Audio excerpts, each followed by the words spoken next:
When I have a thought, I gotta let it out. It's a bright spot that I can't even doubt. My opinions, my point of view, even if things are a little chopped and screwed. So yeah, even if you disagree.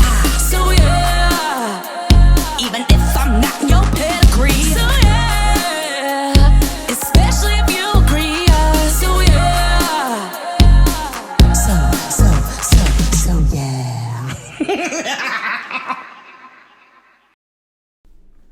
Good morning, good afternoon, good evening, wherever and whenever you're listening to it.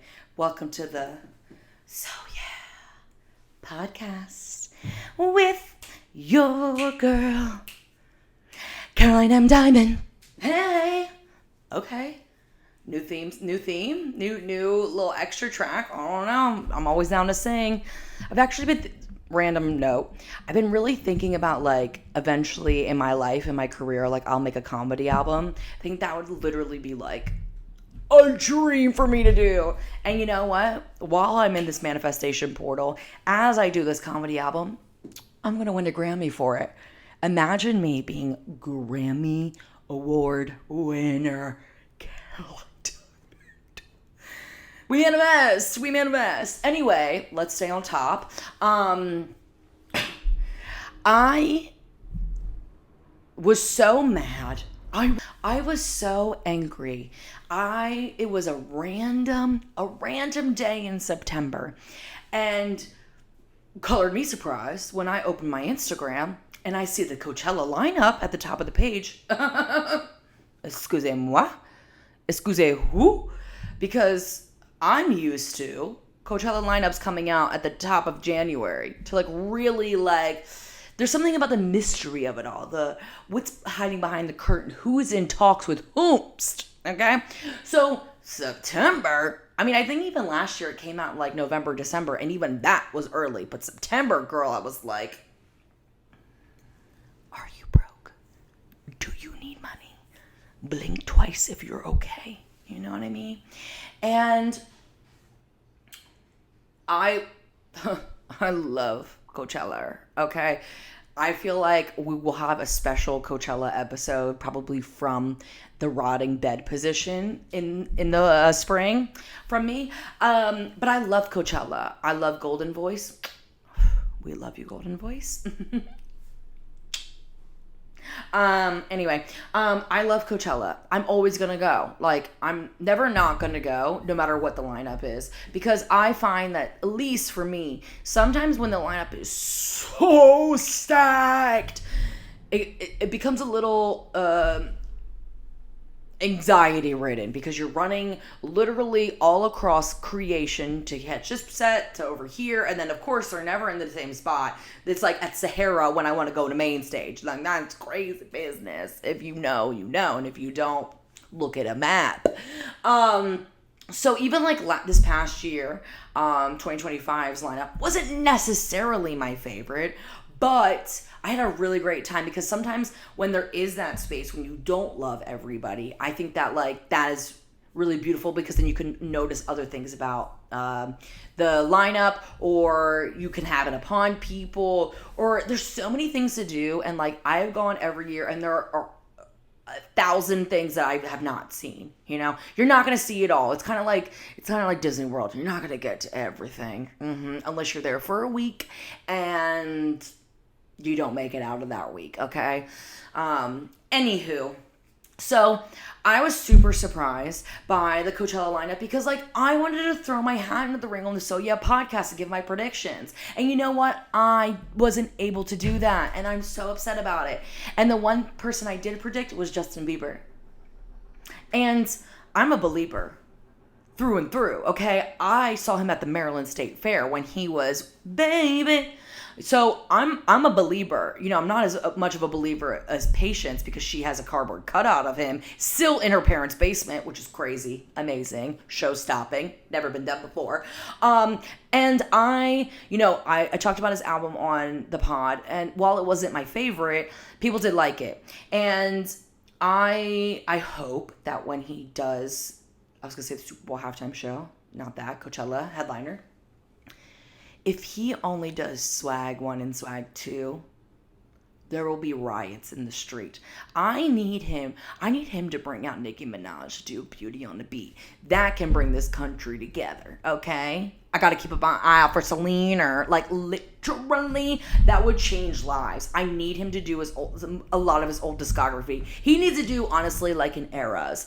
And I hope, sometimes what I hate about some people's, especially their headliners set for Coachella, is basically just like their tour, but on the Coachella stage. I'm like, no. I need a new show, or even like, not even like a full show, like new show, like set list, but like, give me something else. Give me something that I can't experience anywhere else but the Coachella stage. That's what makes Coachella amazing. I can't get it anywhere else.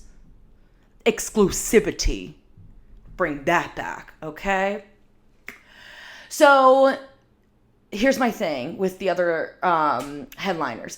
Karol G, I've known about her for a while. I like her music. I don't love her music. I think that she's very popular. She's very famous. So I think that this makes sense for her to headline, to be honest with you. Here's my thing about Sabrina. Do I think that she's very popular? Yes. Do I think she's a headliner? No. Okay? Because I would say after the next album she would come out with, that could, put her in a position to headline Coachella. I don't think she's big enough yet. Yeah, you had the Summer Smash Espresso last year, but like, what we really have to think about is, even though that Middle America is not the clientele going to Coachella, we need like name recognition. Like, do our parents know who Sabrina Carpenter is? Right? Like, that to me, I'm like, if it hits every generation, that's how you know somebody is super famous. I don't think she's there yet. Like, you're telling me that Coachella went from Lady Gaga one year to Sabrina Carpenter the next? Girl, we're not even in the same world. We're not in the same world. I'm sorry, we're not. Yes, pop girls, I'm not trying to compare another white blonde lady to another, but that's not the same. Lady Gaga is an icon. Sabrina Carpenter is a girl. Do you know what I'm saying? She's on the track to doing it. Are we there yet? No.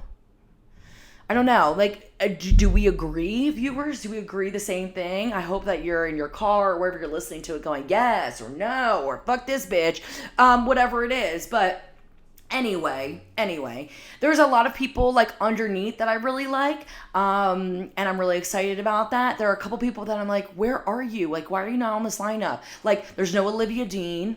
Sad. I think she would be amazing there. There's no Jade, who I love, which we'll talk about on the podcast, her album sometime soon. But who else? Where is Tate McRae?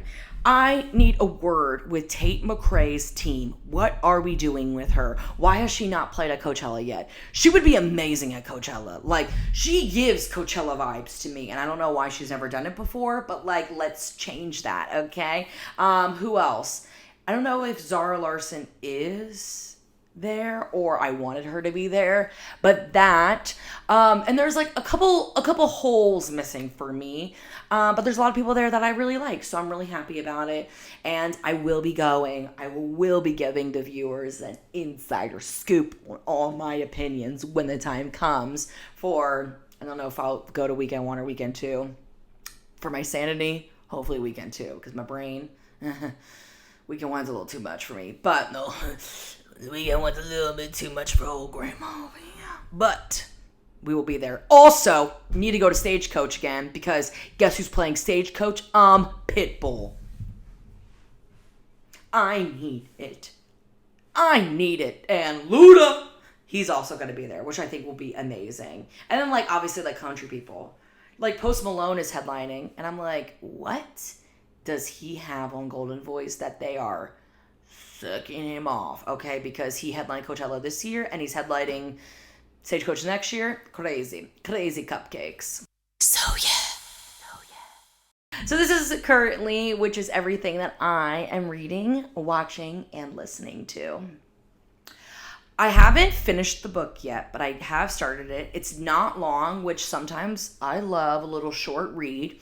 But I'm currently reading Night People by Mark Ronson. And I love Mark Ronson for all of his producer abilities. And he's done so many songs. Like, songs that you, like, don't even remember. That's how many songs that he has produced. Like, he was on Valerie, like with Amy Winehouse. Like, he's been around the River Bend, okay? So it's basically about him DJing in the 90s, and wow, I would just love to be slightly affluent and have just resources around me to grow up in and to kind of be, you know, I don't know. I wouldn't call him necessarily a Nepo baby, but he's definitely was put into, like, positions where it was a little bit easier for him. Like, when he moved to New York, who was his best friend, his neighbor? Sean Lennon. Yeah, John Lennon and Yoko Ono's son. Okay? So he had a little bit of a silver spoon, which, love. I wish I had a silver spoon. I'm still waiting for my parents to tell me that it's been a joke this whole time. There's actually been a trust fund for me. It hasn't happened yet, but we manifest. And still I rise, okay? So I'm reading that. I'm excited about it. I, like, needed a kind of little memoir break from all the sloppy shit that I've been reading, so been loving it. Okay, what I'm watching. I finally watched it. Everybody calm down now. I watched it definitely later than everybody else, but, you know, it doesn't matter when. It's just as a matter of, you know, when. What just came out of my mouth? I don't know. I watched Kpop Demon Hunters.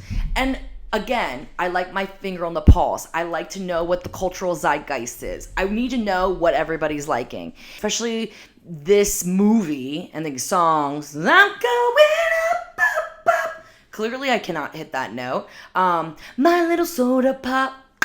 That was more in my key. Thank you very much. So obviously, like, I knew the songs because they were everywhere, unavoidable. So I watched it, and I have to say, it's amazing. I was loving it. It was the perfect, like, amount. An hour and a half. It was great. The plot was so good, and I love watching things that I know will kind of be pillars to pop culture moments in the future. Case in point, all of, like, the new pop girlies, Sabrina Carpenter, Chappell Roan, probably Olivia Rodrigo. Who were they inspired by? Hannah Montana, right? And they've said this before, and you could clearly tell, which is great because, like, Hannah Montana was amazing, even though the show kind of did suck a little bit. I watched it back during the pandemic, not very good, but cultural reset, inspiration. So I love to know what we're, like, the girlies are inspired by. My generation, Cheetah Girls. Okay, if you were not inspired by the Cheetah Girls and you are in my age bracket, I don't know what to tell you, girl. So it's like that kind of stuff. So watching it, I was like, oh my God, like, trying to, viewing it through, like, an 8-year-old's eyes. I was like, wow, this movie is really going to, like, implement, like, the next generation of little girly pops. And I just, like, love that because it was so inspiring. The music was good, even though K-pop is not necessarily my thing. I did like it. I did like the songs. It wasn't too K-pop for me, but I really enjoyed it. And I had a good time. And so if you haven't watched Kpop Demon Hunters, do it now. Okay, and what I'm currently listening to, and I literally cannot stop listening to it, is the new Doja Cat album, V. It is so good, and the internet doesn't like it, which I'm like, we don't have taste. Like, I don't understand, like, why people don't like it. I literally cannot stop listening to it. It's 80s inspired, which we know mama like, and I know some people don't, which you don't understand the campiness of it all. But I will say, and I'm a woman of, you know, apologizing for being wrong or, you know, knowing when to say sorry, okay? So, Jack Antonoff, I apologize because you really did that thing on this album.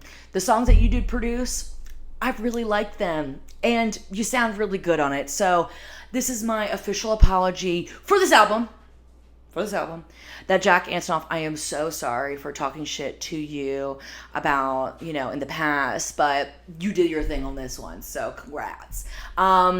It's so good. The album is so good. My favorite songs, I like Amen, that one. Stranger, Kiss Me Like a Mirror,